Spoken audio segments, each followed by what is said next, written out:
এর আগে রামনবমীর মিছিল ঘিরে অশান্তির চেহারা দেখেছে রাজ্য। 2023 সালে হাওড়া ও 2024 সালে মুর্শিদাবাদে উত্তপ্ত হয় পরিস্থিতি। সামনেই রাজ্য বিধানসভা নির্বাচন, তার আগেই এবার আর কোনো অপ্রীতিকর পরিস্থিতি তৈরি হোক চাইছে না প্রশাসন। কলকাতা পুলিশ কমিশনার মনোজ ভার্মা এদিন স্পষ্ট জানালেন, বর্তমান পরিস্থিতির উপরে তারা নজর রাখছেন, প্রয়োজনীয় ব্যবস্থা নেবেন বলেও আশ্বাস কমিশনারের।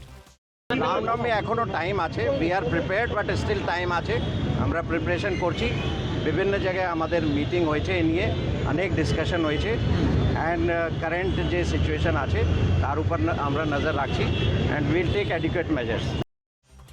রাজনৈতিক মহলের প্রশ্ন, পুলিশ তো প্রতি বছরই সতর্ক থাকে, তারপরেও ধর্মীয় অশান্তি হচ্ছে কিভাবে?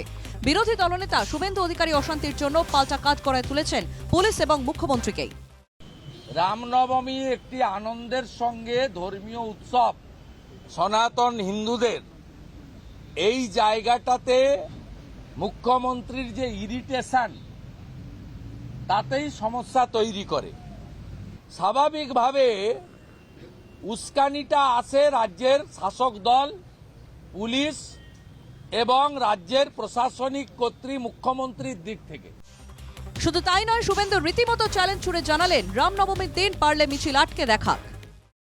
গতবারে এগরার মিছিলে হামলা করেছেন পূর্ব মেদিনীপুরে, আমি এগরায় 8 তারিখে থাকব।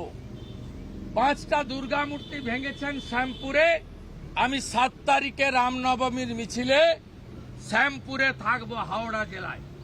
আমরা রাস্তায় থাকব, পিছনে থাকবে লাখো হিন্দু ভক্ত জনতা। পারলে আটকে নিন, ক্ষমতা থাকে আটকে নিন। সব জায়গায় ব্যর্থ বিজেপির ইস্যু ধর্ম। রামনবমীর বাংলা উৎসব নয়, শুভেন্দুর পাল্টা আক্রমণ পরিষদীয় মন্ত্রী শোভনদেব চট্টোপাধ্যায়। সব জায়গা থেকে ব্যর্থ হলে ওই ধর্মীয় কার্ড ছাড়া কিছু থাকে না ওদের কাছে। ধর্মীয় কার্ড খেলছে। রামনবমী আমাদের ছোট বয়সে এখানে বেশি, এখানে বড় হয়েছি, আমরা কোনোদিন রামনবমী নিয়ে এত হল্লা দেখিনি। এখন এরা ধর্মীয় মেরুকরণের রাস্তা দিয়ে হাঁটছে।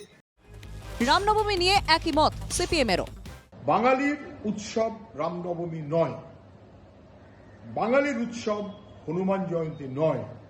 এগুলোকে চাপিয়ে দেওয়া হচ্ছে। এটা মানুষের মধ্যে বিভাজন তৈরির নানা রকম কৌশলের একটা কৌশল। এ ব্যাপারে সরকারকে যথোচিত ভূমিকা নিতে হবে। তবে শুভেন্দু আছেন হিন্দুত্বের লাইনেই। শুভেন্দুর দাবি, পুলিশ রামনবমীর মিছিল নিয়ে একটি প্রফর্মা দিচ্ছে। তার সাফ কথা, এই প্রফর্মা ফিল আপ করতে বারণ করেছেন তিনি। এবং শুভেন্দুর অভিযোগ, পুলিশ আসলে জানতে চাইছে রামনবমীর মিছিলের প্রস্তাবিত রুটের অন্য ধর্মের কোনো প্রতিষ্ঠান আছে কিনা। এখানেই সিঁদুরে মেঘ দেখছেন Suvendu. Bureau report, NKTV Bangla.